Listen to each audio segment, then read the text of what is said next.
Hello, hello, hello, and welcome to another episode of The Cheap Seats.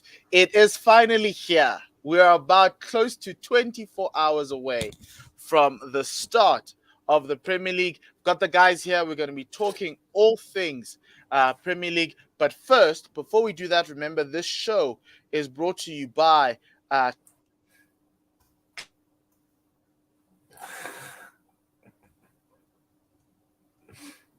on. I don't think we can. So classic shirts there. It's right by Dean above there. But remember, we've got a competition going with Classic Shirts ZA. You can put in the discount code CheapSeats99 for any kit you want on their website. But you can win a jersey, one that was featured in our Date Night Drip episode, which was last week. A couple of things that you need to do. One is to like the post on Instagram, as well as on Classic Shirts ZA. Two, tag a friend.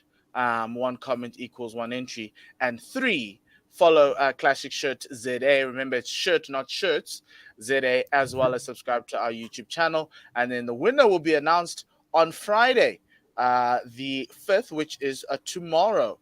And so let's get guys. Remember, that's the competition there. Let's get going. Today, our episode is all about previewing the Premier League. This is our Premier League preview show with Wahid. I've got Wahid and Dean to discuss all things that will be happening that they think will be happening in the Premier League. They'll be predicting it, which is pretty cool because last Wahid told us Adam Lallana was going to do a great job, and he ended up not doing that. So let me check in with the gents. Wahid, how are you doing? Cyrus agreed with me on that day. I'm just going to say. Cyrus agreed. And on my one FM 22 save, I've been playing with Brighton. And honestly, I've gotten them to the Champions League. And Adam Lallana has been key in that. So I'll have you know I wasn't all that wrong. Okay. I've actually started playing Football Manager, the mobile edition, but got some random team in Spain. And it's not working out for me. I'm like, no, it's fine. I'm done.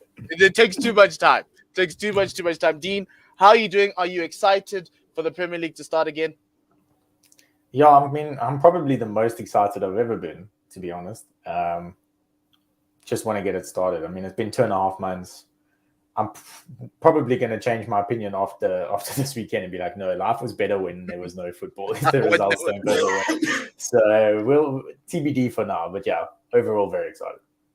Cool. So we're going to start our prediction show with, obviously, we like to talk about the top six, all the big teams, because that's who we support, as you see Wahid in his shirt there. We're going to discuss. Almost 7. Yeah. So, guys, there are going to be so many narratives this season. It's going to be so nice. It's going to be really interesting. But the one thing is, can somebody beat Manchester City to being champions of the Premier League? Who do you guys have to be champions of the Premier League? Dean, I'm going to start with you. Can Manchester City be beaten? No, I don't think so.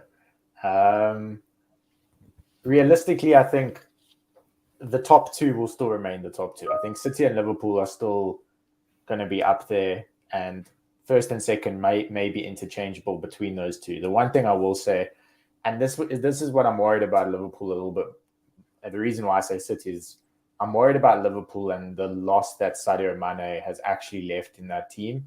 And yes, they have got Luis Diaz. Yes, they have got Darwin Núñez. But I think that Premier League experience that he was comfortable in that team. He knew what he was doing. People around him knew what he was doing. And I think last season he brought a lot to that team, which obviously they've been pushing for a while. But last year we saw one of the bigger pushes. So I think City, with the way they've strengthened as well, getting Haaland and Calvin Phillips, obviously, there may be Bernardo Silva leaving in the coming days, depending on whether Barcelona can sell some more wedding rights or whatever they do to fund these players. But overall, I do think City will get there. And realistically, for the other teams, everyone has strengthened.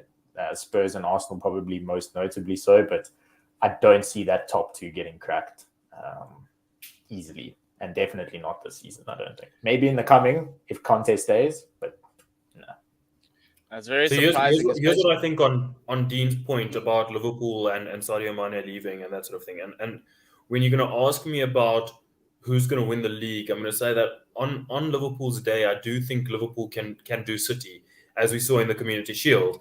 And I think if they're going head to head with a brand of football Liverpool play, Liverpool can always beat Manchester City. So if they were going to go head to head in a final, I'd probably put my money on Liverpool. Just it's the way they play. They come out, they attack. It's like all out pressing. It's energetic. It's just so much that when the teams go head to head, I don't see anybody other than Liverpool winning. But I don't think Liverpool have the consistency in them that Manchester City do.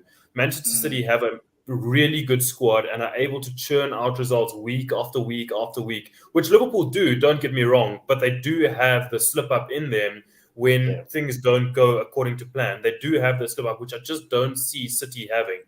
Having said that, City have lost a little bit of depth, which they haven't necessarily replaced in losing Sterling and losing Zinchenko. They haven't really replaced that depth yet. So when we talk about their squad might not be as strong going into this season as it was last season. So their consistency might not be the same. So we'll have to wait and see how losing players like Sterling and Zinchenko, who are very good squad players, affect City's consistency. Fair enough. I think I'm paused frozen again.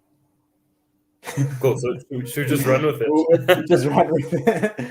No, but I know what you're saying. My only thing is, if you look at that City front line, their wingers that they have are so interchangeable. Like you've got Mahrez, you've got Grealish, you've got Foden, you now got Alvarez. So in attack, I think they have strengthened, and especially with Haaland and Calvin Phillips in defensive midfielder to replace Fernandinho. Yes, I think Zinchenko was a good squad player, to your point, but I still think they'll go out and get someone, whether it'll probably be a squad player. But yeah, well, they're probably also going to change the way they play slightly, because last season they played pretty much without a number 9 all season, and now they've gone and bought Haaland and Alvarez, who both are like out and out number 9s. So you almost think that they're going to change a little bit the way the way they play and play more direct into a number 9, which they haven't done in a couple of years. They haven't done that since Aguero was around. So it'll probably be more rotation in the wide areas than in the central areas. You almost think Haaland plays every single week and Alvarez is his rotation option, and the pep roulette comes around in the wider areas. So they probably start the season with Grealish on the left and Mahrez on the right, and see how they go from there. I don't know. It'll be interesting. Liverpool. I mean, Jota's out still, from what I hear. So Darwin Núñez kind of has to play unless they play Firmino. And I mean, I don't see Firmino playing that often. So they played him in the Community Shield. They didn't start with Darwin Núñez, but Darwin Núñez came on and was brilliant. Ran rampant. So that's why I don't know. I mean, it is going to be tight, but I still think City's got it. Yeah. Okay, so then Dean, so your top two are City and Liverpool. City, Liverpool, and then for sure. After that, what do you reckon? 3 and 4? Well, let's finish the 4. And City, Liverpool, definitely. I've got Spurs 3rd, Arsenal 4th. Okay, in my mind. Me too. Mine is exactly the same. But I want to ask you why you're not. How close will Spurs be to Liverpool if it has to finish City, Liverpool, Spurs? What's your take? Can Spurs put pressure on the top 2? Can they disrupt the top 2? They have a squad that's brilliant, that is up there with the level of the squad that Liverpool have. They have a manager who's brilliant, proven winner. So surely it should be part of the expectation of Spurs to either put pressure on the top 2, like keep that gap really small. So it can't be like 1, 2, and then huge gap 3. Yeah. And if there's going to be a small gap, will Spurs at some point try and disrupt that top 2? Do you think they can be in the mix? I mean, obviously there's a lot to be seen with what Conte is now going to do in this team in the Premier League, having a full season and all the squad players. But in a short answer, if you take the gap between Spurs and the top 2 last season, which was about 20 odd points, I would say Spurs will do well to get it to about 10. So halving that deficit that they do, I think will be a big push to do that.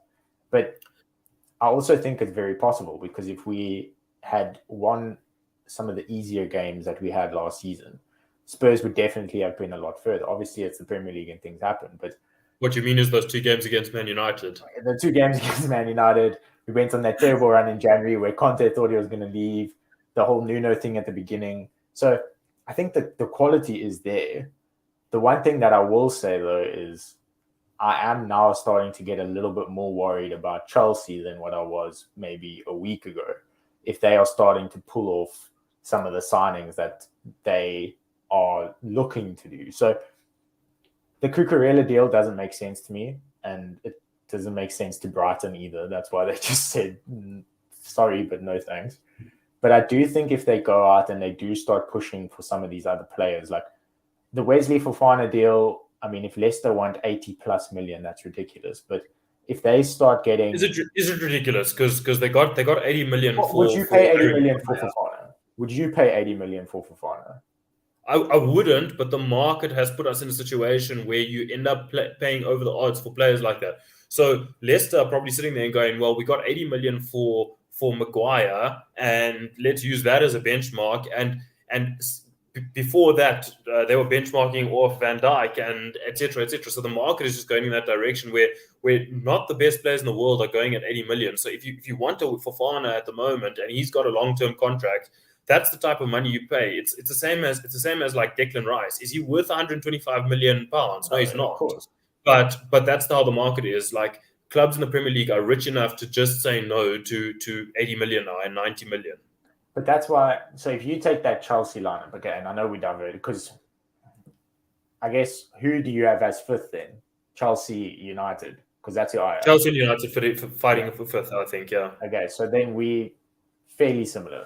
But if you take it that, I think depending on what Chelsea does in the next, they're not going to do it in the next day, but whatever they do till the end of the window will drastically impact how far back they are from Arsenal in fifth. Because at the moment, I think it could be quite a serious number, like probably around 10 points, I would imagine, between Arsenal and Chelsea, if I had to call it right now.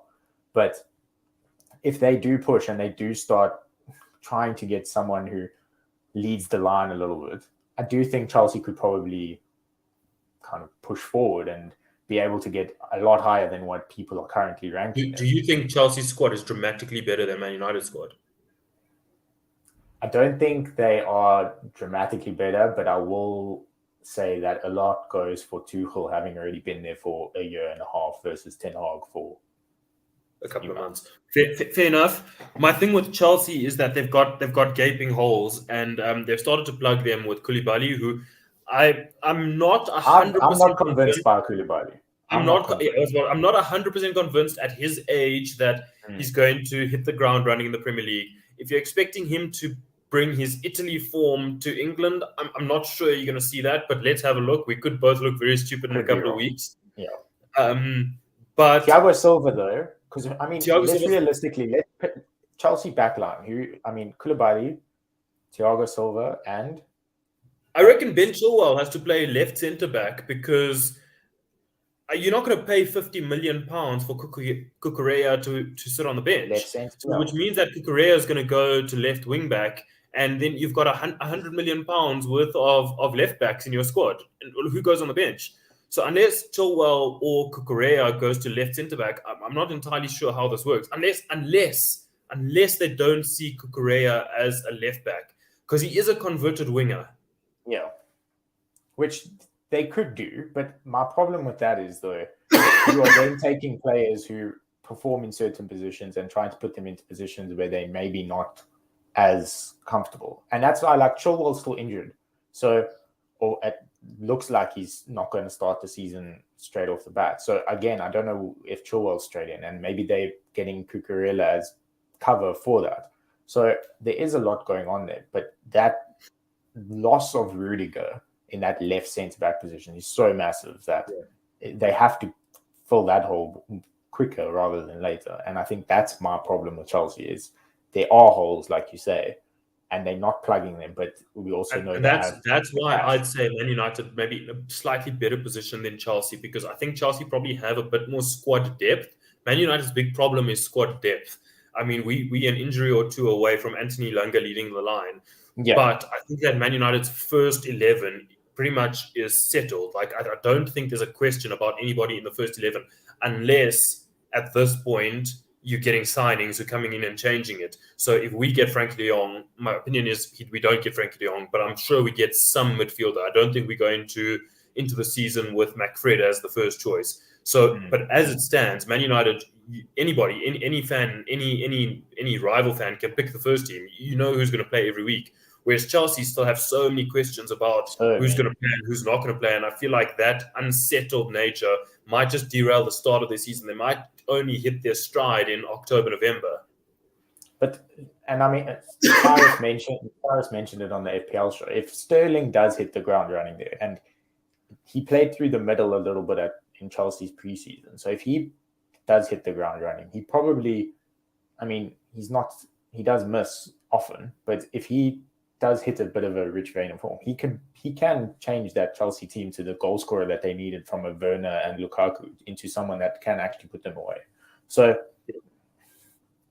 TBD. He's a lot like Andy Cole. He scores he scores goals, but he takes tons of opportunity to score those goals. Having said that, Andy Cole was a phenomenal footballer and he was a great Premier League legend. So I'm sure, like, I look at Sterling in that sort of like category as really, really good player, maybe just waste a few too many chances to be considered like an absolute great, but really good player. And yeah, he could be absolutely like different like level for Chelsea, especially going from being part of the Pep Roulette to being the main man. I think he could. I think it'll do a lot for the confidence. Big difference in Sterling this season. But now let's talk Arsenal for a little bit, because obviously I don't want them. It best for me would be if they got relegated. But my question that I was going to ask him, Paul, you can take this. If everyone is talking up Arsenal as if they're going to rip it a new one, like Jesus is the second coming of Jesus, and like he's absolutely going to smash it. So my problem with that is, and fine, I'm obviously trying to pick holes in Arsenal's plan, but Jesus is still not the strong voice or the strong leader or someone that can pick up the team in a bad place. I don't think we saw it at City, and I don't think he is that type of player either. So if Arsenal's start of the season doesn't go as well as what everyone is saying, let's say they get a walk away with a draw on Friday night and they get another draw the next game and maybe get first 3 days sitting on like 5 points. Do you think Arteta and that Arsenal squad can pick themselves up and push? Or do you think wheels off at that stage? So my issue, not my issue, I don't give a crap about Arsenal, but what I've noticed about rookie bosses, and I've said this on other cheap seats shows, and we saw this with Ole and we've seen it with Frank Lampard at times, and we've seen it with Arteta. And I think that the biggest problem with those rookie bosses is that when it's been fine, but there isn't any form of consistency. So the problem is that like you'll have 3 or 4 on like wins and you're feeling good and you're doing well, but then the losses start coming and those bosses find it very hard to stem the flow of the losses. So it's not one loss that causes a hiccup. When those bosses lose 1, it becomes losing 2, 3, 4, and in the case of Ole, losing 5, 6, 7, 8, and eventually his job. And for Arteta to go from being a rookie boss, which he is at the moment, to someone who isn't considered a rookie boss, he's going to have to make sure that those losses aren't 5 and 6 in a row and are starting to become isolated within the run of form. So as it stands, based on what we've seen from Arsenal so far, Dean, if they were to start like shit, I can see that carrying on for a while. I think that he struggles to pick his team up off the floor, and that we've seen over 2.5 seasons so far. We saw it at the end of last season as well. struggles to That's pick exactly his what team. That's exactly what happens, and that's probably why Arsenal didn't qualify for the Champions League. It's just the man 100% struggled. why. Exactly, and that's probably the issue. But that's why, I mean, their opening fixtures are Crystal Palace, which at Crystal Palace is not an easy fixture. They got Leicester, who, I mean, I'm worried about Leicester this season, but we'll talk about them. And then Bournemouth, who even Scott Parker came out and said, we are worse off now than what we were at the end of the championship. So Arsenal could win all three of the opening three, but I am concerned that if Jesus doesn't hit the ground running and that team is slightly not gelling, fine, they beat Chelsea 4-0 in preseason, they smashed Sevilla for 6. It's different when you're in the Prem. Like, it's just different. So those are my concerns. Do I think it'll happen? No. Do I hope it'll happen? Every bone in my body hopes Arsenal lose every single game. So I still think they'll get it over the line, though, and that's fine. Spurs 3, Arsenal 4. Let me just Chelsea jump in there a little bit to equalize the Arteta hate. If you guys watch All or Nothing, and the first episode made me relive the first 3 games of last season, I am scared. But but I honestly don't think they'll have as bad a start as they did last year. Last year it was Man City, it was Chelsea, and then you had a tricky time on Friday night at Brentford. That's why tomorrow's game is just weird, because we could lose to Palace, but surely you can't lose to Leicester or even Bournemouth. You shouldn't lose to Bournemouth. Yeah, so that's the thing. But Wahid makes a really good point. He wins in spurts, he loses in spurts, and when he starts losing and it starts looking like this Arsenal team is going to be sitting in 6th, you can find yourself in a little bit of trouble. But look, I what from the investment that we've seen from the Cronkies and everybody else, I think Arteta's here to stay. We just need to trust him. Last year was good. Like, even as much as we lost out in Champions League, the fact that they got to 5th after being in the bottom 3 after the first 3 says something with what he's done, and the fact that he took a punt on a young team. So we just want to see how that grows. Big seasons for Saka. You said something here that I want to pick at. You said Arteta's here to stay. Yes. If Arteta doesn't make Champions League this year, then Arteta must be out. So here's an interesting one. You can't be investing this amount of money, time, and effort into a rookie boss with no end result. It can't be forever. You can't be building forever.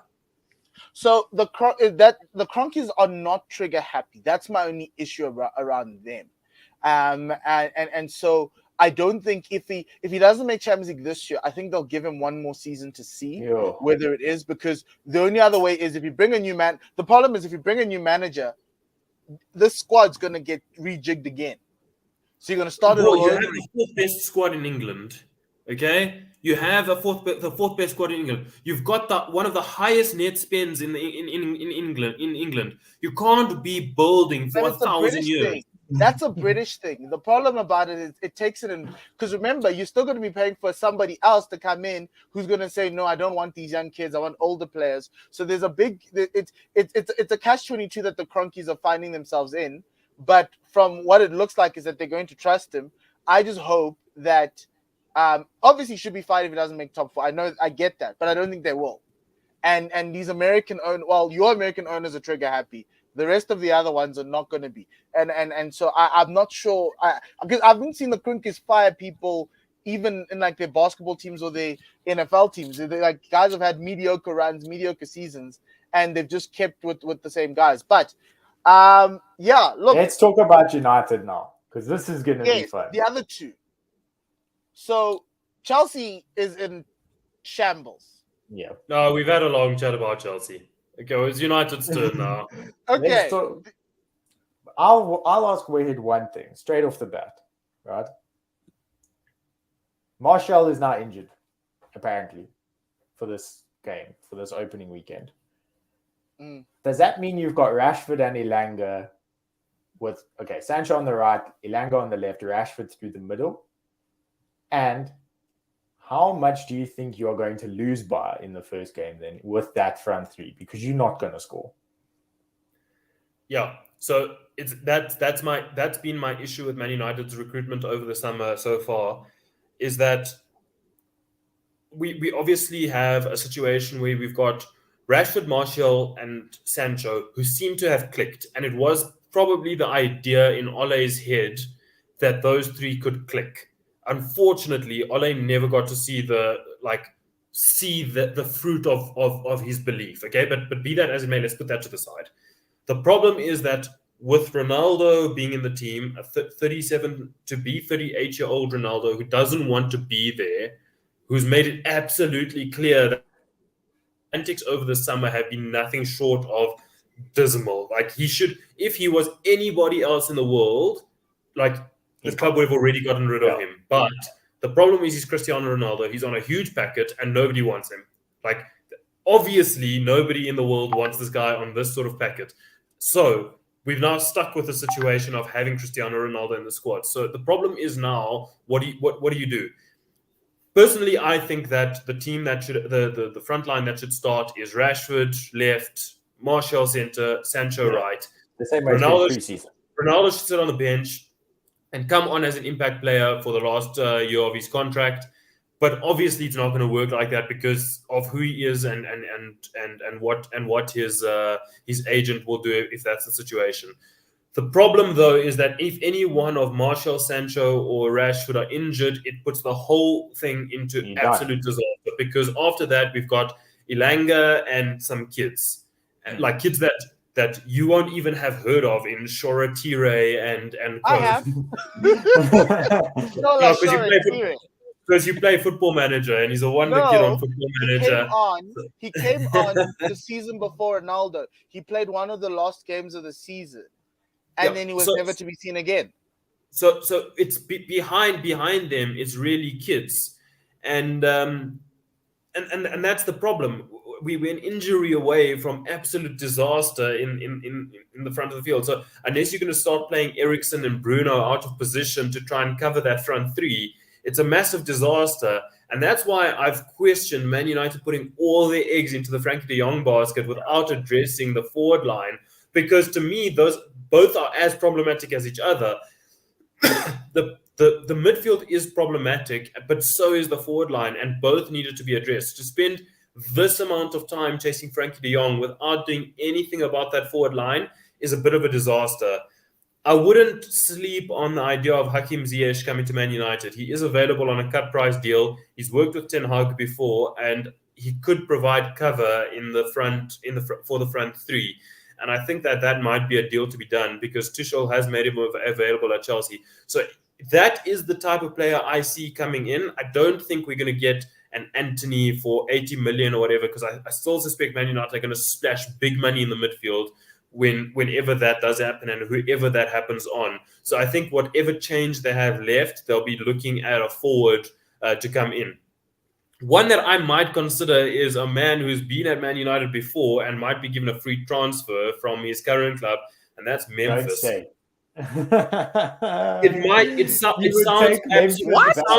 It sounds absolutely ridiculous, but that is the type of disaster we're in at Man United at the moment with the forwards. Memphis covers all three positions in the front, and yes, there's been an issue with his attitude before. But at this point, it's almost necessary to get bodies in because we're short of bodies. So why don't you go Trossard? Or why? Why do you guys like that dude? No, I don't like him. But if you need someone from the Prem, he's going to get you like 6 goals. Like what the hell is Dean, that goes back to the Fofana. That goes back to the Fofana chat we had earlier, where clubs are putting ridiculous price tags like 80 million on Fofana. What are you going to be quoted on a guy like Trossard? Again, you're going to be asked for 60 million when a guy like Memphis is free. But fine, Memphis is free, but let's say you don't get Memphis and let's say you go shopping in the Prem. Do you think United are going to get to a point this summer transfer window where it's the 29th of August, you still don't have Frankie, you need a winger, and you do go splurge 60 million on Trossard or on, I don't know, whoever plays. I mean, Bowen would have been a great acquisition, so not there. But someone from the lower half, that isn't that good, isn't United level, but you, like to your point, where you need bodies. Do you think that's happened or can happen? I don't think the club do that. Personally, just like understanding Man United and having followed the club for all these years, also like getting like an understanding of this new manager and how the football director wants to take this team. I don't see that happening. I think they'd rather go into the season with what they have and try again in January or next summer for what they want. I think they'd rather almost, again, I don't want to use the words, but they've already done it because they sacrificed half a year in not going for Conte. So they sacrificed a season, a season, and went with the interim manager thing when the quick win was there in Conte. So again, the same way they didn't go for the quick win with Conte and played the long game and sacrificed a bit of time, I almost see them doing the same thing with the squad, going, okay, if we can't get the players we want now, we'd rather trust the players we have and play some kids and sign the players we want at a later stage. So I don't foresee United doing that, but I mean, we've signed Cavani and Pellistri and Ahmad in desperation deals at the end of a window before, so it's not out of the realms of possibility. Just my gut feeling is no. I think they'd rather trust Ahmad and Pellistri than chase someone else. Okay. The next one is, who's going to be your guys' surprise team? There's always that one team that does a Leicester, well, not win the league like Leicester, but always just punch above their weight, knock on the top six, scare a few of the top six teams. Who is your team? My money's on Saudi Arabia, also known as Newcastle. But is there any other team that you are putting your money on? Wahid's going to hate mine because he doesn't rate them at all. But I genuinely think Aston Villa could do something, not top six, but I do think Aston Villa are going to have a much better season than what they did have. I think they have strengthened in the summer. I think that Diego Carlos, that centre-back that they got from Sevilla, again, I don't know how he played in the Liga, but from what people have said about him, he does look really good. And they're also they got that Kamara from Marseille. So I think they have strengthened quite well. I think Steven Gerrard is not as bad a coach as what Wahid thinks. I think some of their previous transfers, like what we're seeing with Bailey, firing 9 preseason at Aston Villa, being their goal scorer. FPL value. FPL, I think Aston Villa will do well. I think they will be one of the surprise packages, almost try and replicate West Ham of 2 seasons ago. Having said that, I don't think West Ham are going to be as good as what they have been for the past 2 seasons. I'm more worried about West Ham than optimistic. Wahid, what's your team? I don't want to say Newcastle, because I don't think it would be a surprise to see them do well, considering the money bags that they have. A manager I really rate in the Premier League and who I feel like could get his team punching above his weight is Ralph Hasenhüttl. So I don't think Southampton have done the best business, but they've gotten those 2 Man City kids in who are very highly rated. And I think that Southampton could be a surprise package if Hasenhüttl gets them playing well again. He does get them playing well, but the problem is they're always like 3 minutes away from a 9-0 hiding. So that's been the big problem with Southampton, but they do play really attractive football, and they're a good team to watch. And James Ward-Prowse is a hell of a player at that level. So I would say that if I saw a surprise, I'd say that it would be surprising to see Southampton come 8th, and like for me that would be the surprise package. So Southampton coming 7th or 8th. Okay, Southampton. So that's going to be a tough trip to St Mary's. But anyway, on the other side of the log, which teams are going to get relegated? Is Nottingham Forest a flash in the pan? Is Fulham just following their tradition of coming up and going back down with the Championship bully and Mitrovic? I don't know, but I know one team. Everton's going down, guys. I'll put it down here, right? If they don't fire Lampard early, they're going down.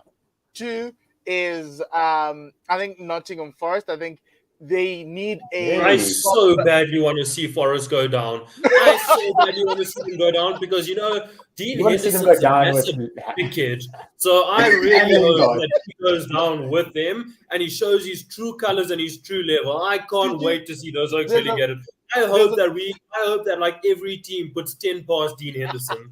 There's a video on YouTube about Dean Henderson, and they're asking him. I don't know what they were asking him, but he just dropped Manchester United like every single time. Them. What a dickhead! And Jay Lings would get relegated in a World Cup year. That'd be wild. So that was so Everton and I think Wahid agrees with me with Everton and Nottingham Forest. The third one, I don't know. I'm assuming Fulham's going down, which means Scotty Parker and Bournemouth are staying up. Not a chance. I've got Bournemouth stone last. I don't think Bournemouth will do a single thing this season. They are shocking. And Scott Parker's even said it. He said they are in a worse position now than what they were at the end of the championship last season. So but isn't that manager speak for I want players and I want them now? Well, he wants players and he's not getting them. That's also what that shouts. So I've been thinking about it. I've got Bournemouth stone last. I've then got, I don't think Everton will go down, to be fair, but I've got Fulham in 19th, and I reckon this is Leeds' time to go. Losing Rafinha, losing Calvin Phillips, those are their two absolute stalwart players. Bamford can probably, if he stays fit this season, maybe be able to train. Why go get Patrick Bamford? I mean, so Leeds did get that Sinistera guy who everyone is like, oh, he's the next Rafinha. You don't find another Rafinha that quickly. So I'm worried about them. Jesse Marsh, he's just a fraud, in my opinion. I don't think he is as great. Well, they got Tyler Adams to replace Calvin Phillips. But, I mean... He's American. He's no Calvin Phillips. That's what I'm saying. He's no Calvin Phillips. There's no Rafinha. Stuart Dallas. But I do agree with you. I think Leeds stayed up by the skin of their teeth and are significantly worse than last season. So I would also go Leeds. I'm going Leeds, Bournemouth, Forest. Okay, and then between Forest and Leicester. Leicester. I don't think Everton will go down because I think Everton will fire Frank Lampard in September because he's that bad. So, it's a matter of weeks for that dude in his job. So the problem at Leicester is that they're losing players. That squad has aged badly. It's not in a good position. They're going to lose Fofana, aren't they? And it's just not a good squad. And with they haven't got a single person in, not a single person. How bad is that? They're losing Schmeichel. Already. They might lose Madison, all that sort of thing. And Brendan Rodgers is the type of manager who, once he gets into a rut, is also going to struggle with it. He showed it before. Once he's on a downward spiral, he spirals out of control. So I think that if they don't sort themselves out, they might be in trouble this season. Okay. With you. That moves us on to who will be the first manager to be fired. And that's the reason why I didn't put Leicester in the relegation, because Brendan Rodgers is going to get fired before Frank. Big call. I don't disagree with you though, because I 100% agree with what we're saying. Rodgers is going to struggle, and Leicester's opening fixtures are tough. They are really, really tough. So they can find themselves languishing at the bottom quickly. And I don't think Madison, who, even if he stays, is the type of personality to pull that team together and, on field, be able to kind of lead the line. So 100% worry about them. The one guy that I feel sorry for Bournemouth, but I reckon Scotty Parker will be the first person in my mind. Bournemouth they'll get rid of him, I reckon, because it's just easier, and they'll get some other random calf, probably like Big Sam or something again. But Bournemouth are going to be up and down. Just easy as that. When I hold you to those, hold you guys to those, who's your manager getting fired? Oh, you said Frank, Super Frank. Frank. Not even Steven Gerrard. If he has Steven Gerrard isn't terrible. He's just not as good as people will have you believe. Steven Gerrard has very good PR. He's not terrible. He's just not very good. He's Aston Villa level. Do you know what Like I don't get, right? Liverpool would be really stupid to appoint him as Klopp's successor one day. Do you know what I don't get, right? Is that a guy like Wayne Rooney has more clout than Steven Gerrard, I think, in this league, and it would run far. I'm not saying he was coach Manchester United, but he could have landed himself a very lovely job in the Premier League with one of these teams. Yeah. And he turned down that Everton job, which shows you what a shambles Everton is. Yeah. The other thing about Everton is, before we go there, but Dominic Calvert-Lewin's injured now again. So no DCL, no Richarlison. They're going to have Anthony They replaced Gordon. Richarlison with Dwight McNeil. Come now. You got Dele Alli. That guy wasn't even good in Man United's reserves. It's looking bad. And they've got Tarkowski in that back line. Good defender. He's not that good. So bad. You saw the truth. Yeah. I saw the truth in America. Frank's getting fired soon. Who's going to be the top goal scorer this season? Dean, I'm going to go to you because I'm sure your money's either on Son or Kane. But does Erling Haaland get a shot? I think Haaland will be around the top goal scorers. Whether or not he'll get it, I don't think so. My money, though, on top goal scorer, as weird as it may sound, isn't Kane, because I think Conte's plan is to have Kane obviously up front, but he will be the first player Conte wants to drop deep to be able to unlock Son and either Kulusevski or Richarlison on the other side. So I think that is the play. Yeah.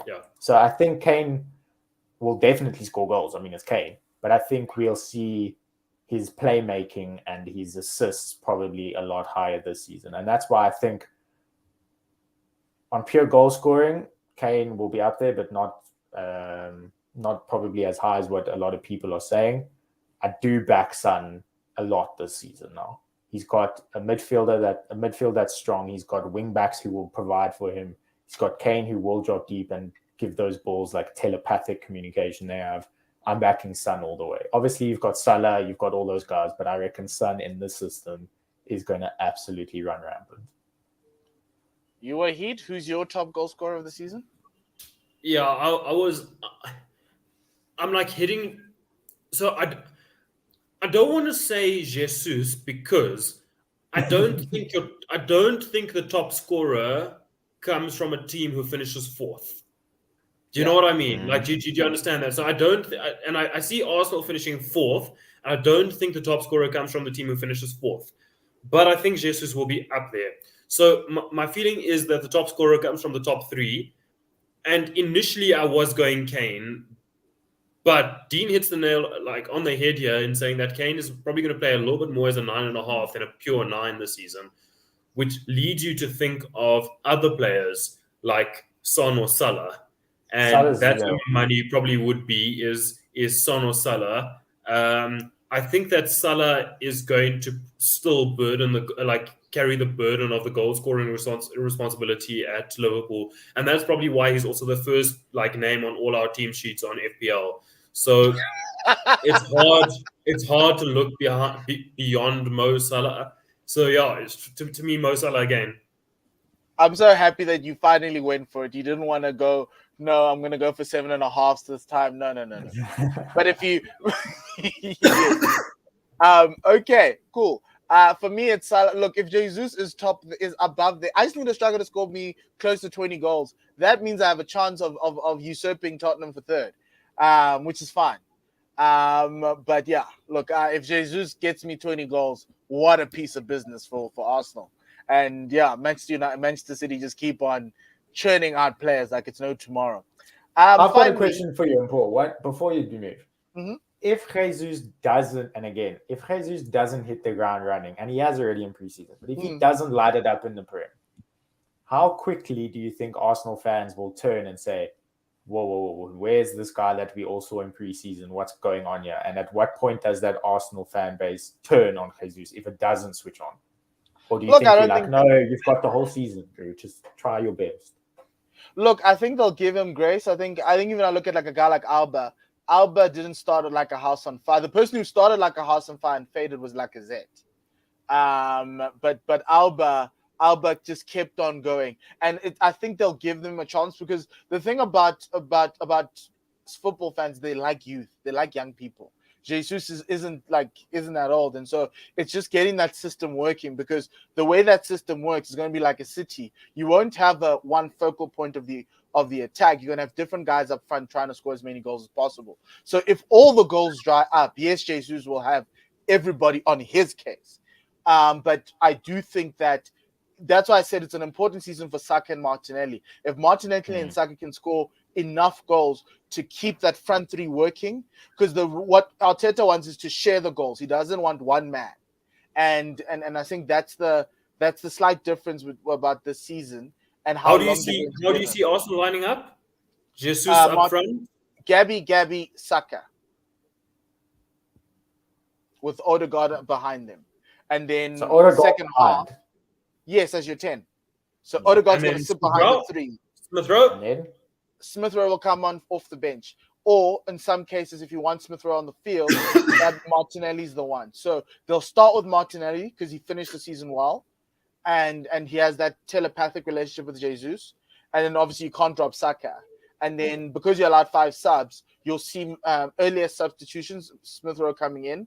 And whoever they decide to pick, either Pepe or whoever it is as his replacement to come on to add a little bit of pace, because the front three is not pacey. That's the only problem. You think Yokes are keeping Pepe, eh? I want them to keep Pepe because he gives you a different dimension, because he stretches the field. I think that's a signing for Newcastle. Look, if Newcastle want to pay for him, I'd be happy to watch him come back and beat us at our own game. But we just need quick wingers. We don't have quick wingers. Like Saka's okay, she's not like blitz quick. He can break a few ankles, but it's not that. I need Salah. I need someone like a Chukwueze who, yes, Chukwueze can't score goals, but he can make the field larger. Whereas when Arteta tries to play in front of defense, it's going to be hard to score. So, but we'll see. Look, I think he'll go the Brazilian combination up front in the corner. Well, look. Finally, who's your player of the season, guys? Wahid? Who do you think's going to... Salah, again. Cancelo. Oh, he's in my FPL team. Yeah. Cancelo. I think that without replacing Zinchenko, Cancelo becomes first choice left back, and Walker is first choice right back. The way that City play means that Cancelo is like one of their primary playmakers, and I think he's one of the best players in the league. So for me, I think he could end up being like player of the season. But you could look around that City side and almost pick any of them. Ruben Diaz could be a player of the season. Aymeric Laporte could be a player of the season. Kevin De Bruyne could be a player of the season. And for me, the player of the season should come from the team that wins the league, and I think that City will win the league. So it's one of those players. It's any one of them. They are so good. They are so good. So it's any one of those. It's chalk and cheese, a level above everybody else. Who's your player of the season, Dean? Do you agree it must come from the winning team? I mean, I think it's probably more likely to come from the winning team. And all those names where he mentions are probably going to be the guys that win it. But I do think, and I know I'm obviously hard Spurs, but I think Harry Kane is going to have another absolute crazy season that'll see him rack up assists, rack up goals. I think he's going to be unlocked completely with Conte now. And I think he's definitely going to have a say in that player of the season. I definitely am looking out for him. Whether it won't come from a team that finishes third, so unfortunately we won't see that. But there are a few players, and even from an Arsenal perspective, if Jesus hits ground running and absolutely smashes it, you could probably put an argument for him being up there with one of the guys that have turned their career around from being a backup striker in a team that has no strikers to a prolific goal scorer at Arsenal and becoming a legend straight away. So it's going to be an interesting season, obviously. We say it every single year, and there's always these big narratives that play out. But yeah, I think there's going to be a few standout performances from a lot of the guys in that top four. Yeah, And I think that's what makes it exciting. Yes, you can say 1 and 2 is already gone, but you never know. Injuries happen. Things have happened. And Spurs have always thrown it out at the last moment. But dude, if you finish in second, you'll feel like it's a missed opportunity. Oh, I'll cry. You're expecting a trophy this season. Yes. If we Which don't one? win a trophy, I don't care which one. We've already won one, so that's fine. We have to win a trophy this season, and if we don't win a trophy this season, Kane is gone.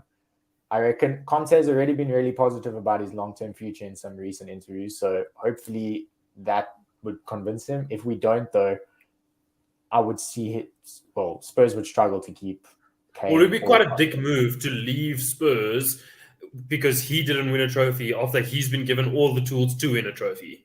Well, it would be a massive dick move. Yeah. It would be, but at the same time, it's Conte, so like he's been absolutely backed now, and honestly, happen. not winning a trophy is on him. It's like it's not on anybody else. It's not on Spurs. It's not on the board. It's not on players. I think Conte has taken on that responsibility. He's probably said to Paratici and Levy, saying, "Get the guys I want early, so I can work with them early enough for us to walk into the season guns absolutely firing, rather than giving me someone on August 29th and hoping that I can try and get them to the level in October." So 100% agree with you. He is backed. I think Carabao Cup, I mean, I would take anything, but Carabao Cup, probably I see us pushing a lot. You could take a run at the FA Cup. You could beat take City a run at the FA Cup or Liverpool on their day. But depending on the group, I wouldn't be surprised. Let me tell you something about the Carabao Cup versus the FA Cup. The Carabao Cup gives bigger teams more of an opportunity to win it because of the two-leg nature of those semi-finals. In the FA Cup, one leg, you have a bad yeah. It's a thing that I don't get about Spurs. Is like FA Cup, like guys, forget about the league. Play kids in the league. Go for that. That's the one you should go for. It's a little bit. Our kids are better than other people's kids because our kids are like Richarlison. So like we have that second string team. So Kulusevski's starting over the weekend. I reckon Kulusevski starts. Okay. That is going to end the show for us. You've heard all our predictions. We're going to come back to this video should anything happen. So I hope you guys behaved yourselves while I was gone. Because all of a sudden, if Spurs all of a sudden implodes, we're here. But outside of that, thank you very much, gents. Have a great week. And remember to watch our FPL show. It closes tomorrow. The game week deadline is on Friday, an hour before the Arsenal game. Remember, you can go to Classic Shirt ZA. The show is sponsored by Classic Shirt ZA, where they are running a competition on the Instagram page. So please do go check them out. And also Cheap Seats 99 for 99 Rand off any of those kits on that website. It just lets them know that we sent you. And yeah, you can be like me, reminded of the Invincibles days, or actually post Invincibles days, or you can be like Wahid and be reminded of 99. Because somehow that kit is a this year's kit is a reflection of 99. So that's always going to be great. But outside of that, or you can go do the Billabong Tottenham thing that nobody wants to talk about. Yeah. But outside of that, thank you very much, guys. Have a great time. Have a good night. Goodbye. And Lesale Kakahiso.